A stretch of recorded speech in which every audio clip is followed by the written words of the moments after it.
Hello, I'm Dr. Beth Powers, And I'm Lauren McNeely. and we are at Millersville University of Pennsylvania in the United States of America. We're thrilled to be with you today, at least via video. And the topic of our conversation will be about children's rights. The title is I Have the Right to Be a Child. And we're going to focus on how we used arts-based research and engagements to include children in conversations about their own rights and lived experiences. Okay, moving the slide along. There we go. I'm on the left, that's Beth, and on the right is Lauren. All right. So we're going to talk to you a little bit about how we encourage conversations with children about how they frame their own rights and how they envision those ideals. We collected data using a critical literacy protocol, a series of observations, structured interviews, and arts-based research methodology to scaffold their reflections. We're going to share some annotated children's drawings and direct quotes, and then we'll also discuss how our findings were arranged around four main themes: choices, family, friends, play, protection, and basic needs. And our findings most certainly do affirm Hart's 1999 notion that while children do have varying abilities to perceive of and relate about their own rights, they should have the opportunity to learn about them and give input on them. So the UN Convention on the Rights of the Child, what is UNRC? So it's the United Nations Conventions on the Rights of the Child. It's the basis of all UNICEF's work. It actually stemmed from work that was based off of human rights, and they realized the importance of the rights of children. It is the most complete statement of children's rights ever produced and is the most widely ratified international human rights treaty in history. Oops. There we go. We're going to specifically focus on the children's right to participate, and Lauren's going to tell you a little bit more about that. Yes, this work draws specifically on the United Nations Committee's general commitment, the child's right to be heard. So we want to make sure that we're giving children a voice, and that what they have in their minds is going to be instrumental in the decisions of their futures, which asserts children's right to participate in decisions affecting them and to have their views taken seriously. The views expressed by children may add relevant perspectives and experiences and should be considered in decision-making, policy-making, and preparation of laws and/or measures, as well as their evaluation. We also draw on Article 13, and if you are interested in a child-friendly version of the UNCRC, Save the Children has a free PDF on their website.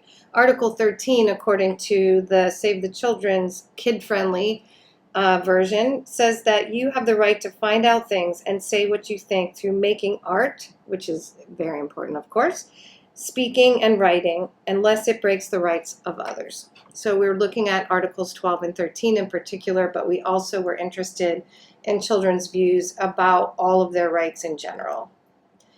In a recent work that I collaborated on with Lacey Peters, Beth Swedner, and several other scholars from around the world, we discussed all of our related but separate research projects, this being one of them, and Lacey succinctly stated a firm idea that we all held, and that is that dominant views about children and youth are primarily centered on notions that they're pre-adult becomings, or as Cheney says in 2007, deferred citizens. It means that they have little agency and little influence over what they say, and how that impacts what happens to them. Moreover, Lacey built on Wells' 2013 notion that 12-year-olds and under are given less voice and respect and are seen as less than because they're more dependent upon adults. And often, young children particularly are seen as political props rather than engagers in civic conversations. We used specifically, as we mentioned before, critical literacy engagements, observations, structured interviews, and arts-based research to scaffold children and their perspectives, to share their perspectives. Some references that were particularly useful were Miles and Huberman, critical literacy model, which Lauren's going to share with you from Chaffel, and arts-based methodologies. And there's a reference at the end of our research by Barone and Eisner. So for the critical literacy, we're really talking about how you pick a book and guide the students through that book, how to select a book, preview the book, develop critical questions to use during the read aloud, because you want the children interacting with the literature itself. Afterwards, you'll conduct a mini lesson to activate children's prior knowledge, do a picture walk, read the story, and stopping to discuss the questions. The whole point of this is to have the students give their own viewpoint of what the book or the story was actually about, instead of having the adult portray their viewpoint of it. Also, you want to put in open-ended questions that will allow the children to express their own viewpoints, ideas, thoughts, and experiences that they might be bringing forth to the story itself. Okay, and specifically in this research, we used a book called I Have the Right to Be a Child, which depicts all the children's rights and uses beautiful art. And so that was a book that I collected most of the data using that book, reading to children from ages 3 through 12. And they reflected on what they thought were the most important rights, and then they drew pictures, and then they responded to what those rights meant to them.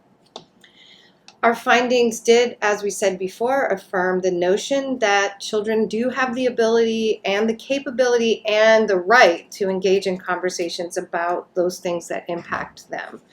And our findings will be organized around the primary themes that emerge: choices, family and friends, play, and as well as protection and basic needs.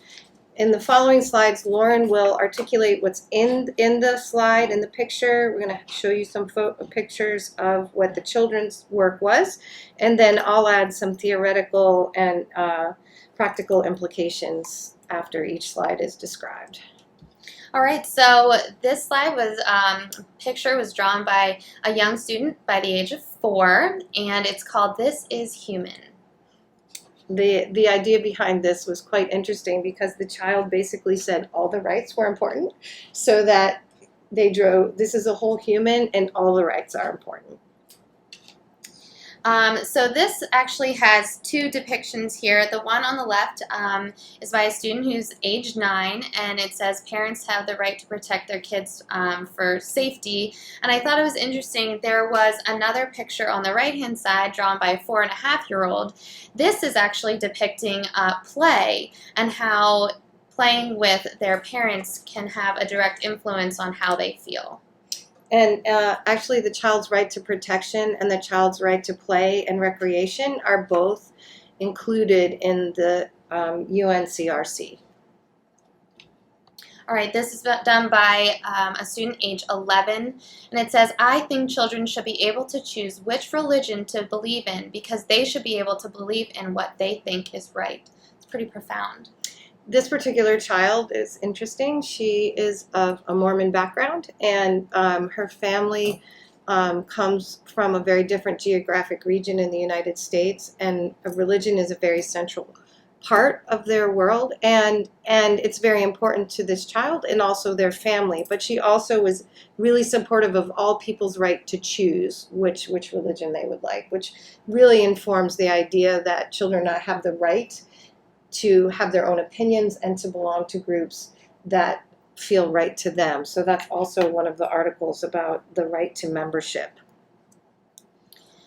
This picture pretty much says it all. It has peace, and what I loved here is they had lots of bright colors depicting peace, and then a gun with a big X on it. And this child, Ethan, age 11, said, I believe children should have a say about war. This relates to Article 38 of the UNCRC about children having the rights of protections in time of war, and also the right to protection. That was a very strong theme, protection and safety. All right, this is done by, I believe she's 10, and she discusses that children's rights are as important as grown-ups' rights, maybe even more. Kids should have the right to do the same thing that grown-ups have the right to do. Not all, but some for one. I think children should have the right to vote. A lot of grown-ups just vote according to how rich or famous the president is and according to their party. Not very many people consider what the person will be like when they're president. Children should be able to take part in what school they go to, and parents don't often understand if their child is struggling. Kids should be able to believe in whatever they want. They should be able to choose their religion. This is all just my opinion, even though I'm only 10. I hope this letter will change the world. After all, the U.S. is the land of the free and the home of the brave. And then with their drawing, they have their hand and the Pledge of Allegiance around it. This was particularly interesting. This child was quite critical of the current President of the United States policies and practices, and I think this drawing in particular shows the complexity that a young child can think about politics, about the state of the nation, and about society.